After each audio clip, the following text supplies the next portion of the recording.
When a single mother stood barefoot on the side of the road watching her home burn to ashes, she believed her life was over.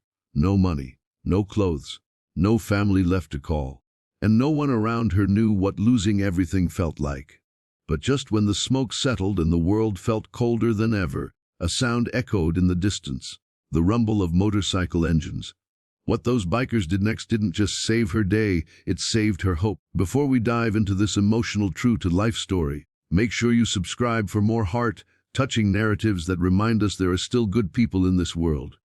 The sun was high over Maple Ridge, a small American town surrounded by open fields and miles of quiet roads. It was the kind of place where neighbors waved at each other from porches and kids rode their bikes through the streets without fear. But on that warm afternoon, everything changed for one woman. Her name was Emily Carter, a single mother in her early 30s. She lived in a modest old house on the corner of Briar Lane, a house she had worked years to pay off. Inside those walls were memories of her late husband, photos of her daughter Grace, birthday drawings, handmade furniture, and every piece of her life's journey. That morning began like any other. Emily brewed coffee. Her daughter packed her small backpack for school. The sunlight slipped through the kitchen window, turning everything golden. But fate had a cruel way of turning the ordinary into the unimaginable. By noon, Emily was standing outside, barefoot on the gravel, her hands shaking, watching thick smoke rise from her roof. Flames crawled across the walls like beasts unleashed. Neighbors were screaming, the fire department was still minutes away, and Emily felt her heart breaking with every second that passed. "My home, everything is inside," she whispered. Someone tried to pull her back as the flames roared louder. Windows shattered. The heat pushed her away, but her memories stayed trapped inside. The drawings her daughter made on the living room wall, the last gift her husband gave her before he passed. Her savings hidden in a box, her clothes, her documents, all gone. The fire trucks arrived too late. By the time the flames were out, nothing but a blackened skeleton of her house remained. Emily sank to her knees. Her daughter clung to her arm, crying. Reporters arrived.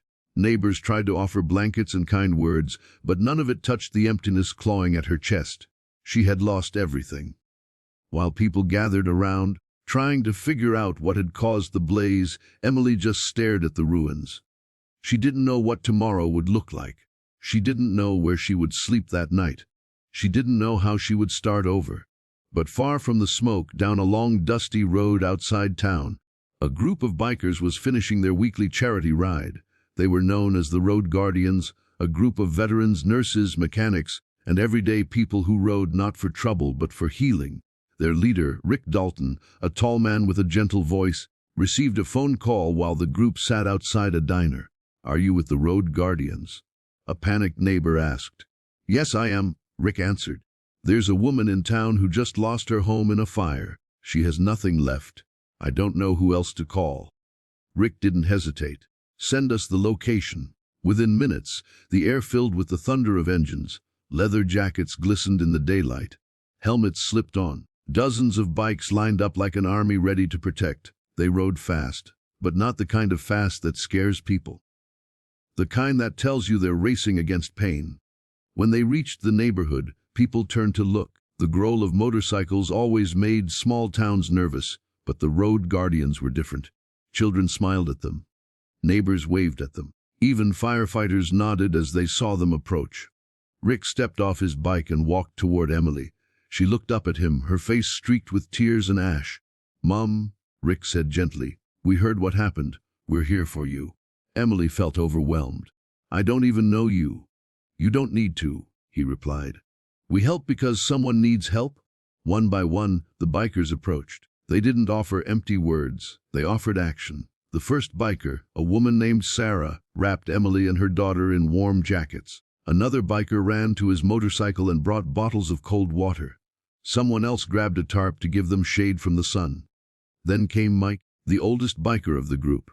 He crouched beside Emily. "Listen," he said softly, "you might have lost your home, but you didn't lose hope. And hope is something we can rebuild."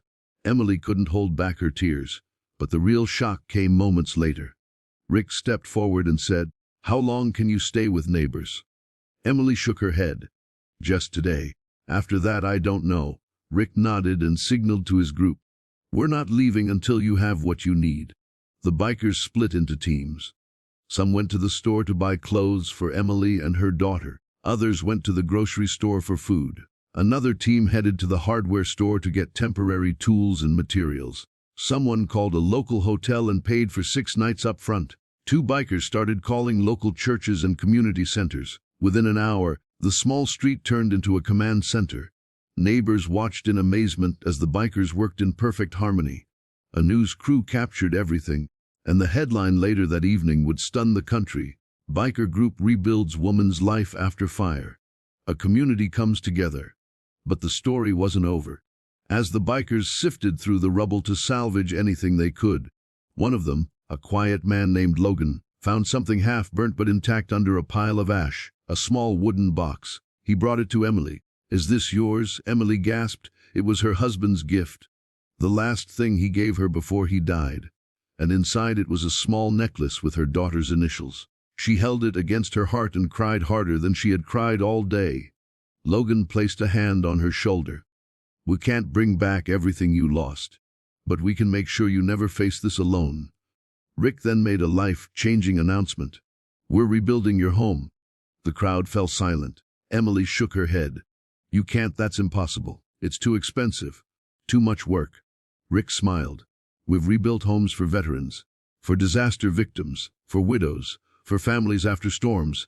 We know how to do this, and we don't charge." The bikers spent the next weeks working under the bright sun. They brought tools, supplies, contractors, volunteers, and donation boxes from across the region. They posted updates online, and people donated from all over the country. As Emily watched, her empty lot slowly became a foundation, then walls, then rooms, then a home. Her daughter brought drawings to tape onto the new refrigerator. Neighbors delivered meals. Kids brought flowers and left them by the porch. And every day, bikers returned, hammering, painting, measuring, sweating under the hot daylight, because they believed in kindness that rides on 2 wheels. But the biggest twist came on the final day of construction.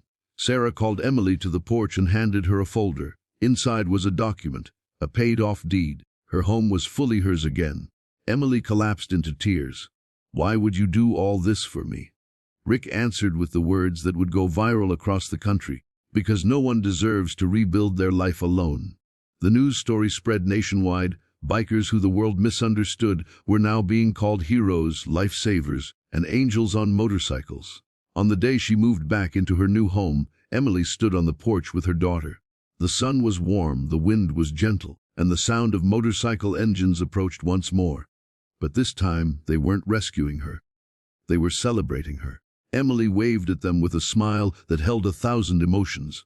She had lost everything in a fire, but she gained an entire family of bikers who gave her hope back, and that was worth more than anything the flames had taken. This heartwarming story reminds us that kindness still exists, sometimes in the places we least expect.